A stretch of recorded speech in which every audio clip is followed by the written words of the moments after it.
Convenience. It is probably the most convenient way to get to campus. So you can pull up 2 minutes before class starts and you'll be right in there on time. So the convenience is unbeatable.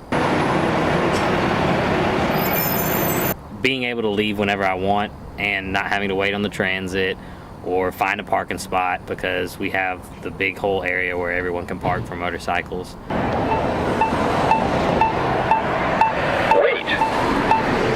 Biking's really convenient because there's usually bike racks out front of every building, and there's always an open spot you can find.